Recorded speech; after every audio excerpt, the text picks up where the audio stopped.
Let's begin with the first quarter. And right away, the Spurs asserted themselves going to the basket. Tony Parker, Kelly, 10 points in the first quarter. Bill Allen, the tone was set. You know, Tony Parker, we know what type of year he's been having. It's an all-star year. He's been playing at a high level, a lot of confidence.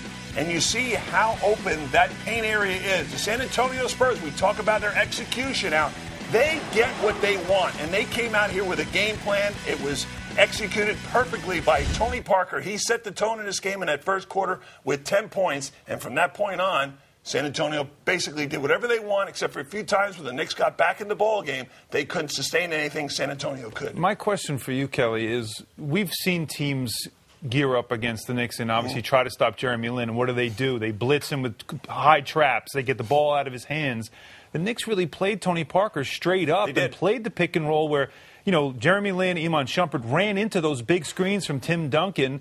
Help defense obviously wasn't there. I mean, it was. Should there have been? Don't we see Jeffries drawing a charge? We see, Chandler. Well, you have the help defense when the guys slide in, and then you have to make the guy give up the ball. But what I'm saying is why not?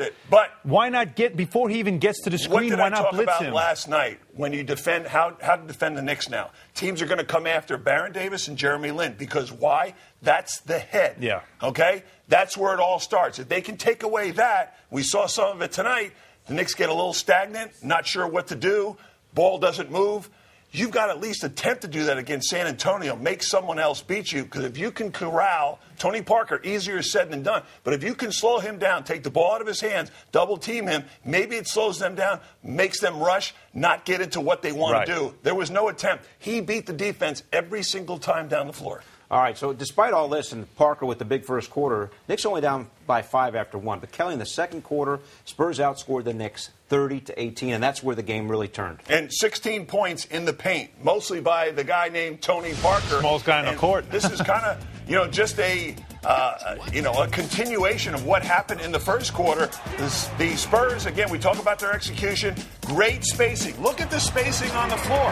When you space that well, it gives lanes, an opportunity for Manu Ginobili, for Tony Parker. When you take that away, Tim Duncan steps in. They constantly move without the basketball. They get different people involved, and they continue to do that in that second quarter. We talk about points in the paint. 16 of those were in that second quarter during that run. And, you talked about guys had an opportunity to step up in this game and show that they could also be interior defenders. This is really the kind of defense we saw a lot last season when Amari Stoudemire was playing a lot of the 5, the center position. And there was Amari Stoudemire, and we saw that in those highlights, Kelly, where he was doing a lot of standing still and not challenging and getting caught where he's not maybe losing. Maybe he loses the ball or he loses his man. His sight. It's been his weakness, and he's been able to really hide with Tyson Chandler there. But I think Amari was exposed. I think Carmelo was exposed defensively. And sometimes you're worried about, because you're shorthanded, you want to stay in the ball game.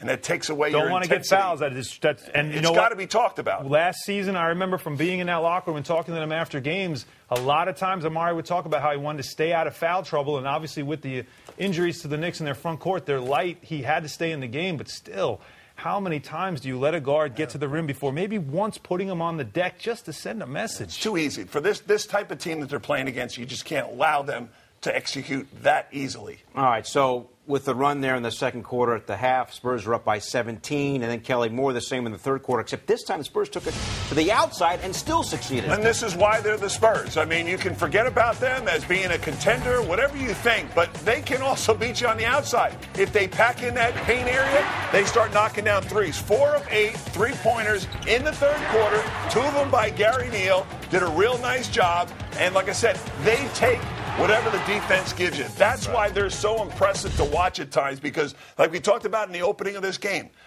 they execute. They know exactly what they want to do. Every single time down, they'll have 3 or 4 things in mind, and they're going to get one of them most times. It's the perfect formula, and it's actually the formula that Mike D'Antoni wants to play with Jeremy Lin. The idea that you have a penetrating point guard like Tony Parker, who is just impossible to stop, and then you have three-point shooters. They're the number 2 three-point shooting team in the NBA, so you have to be on them on the perimeter. You can't help off. So, it works for them, and I think that's the way Mike D'Antoni wants to play. It's a nice they just thing can't to get there.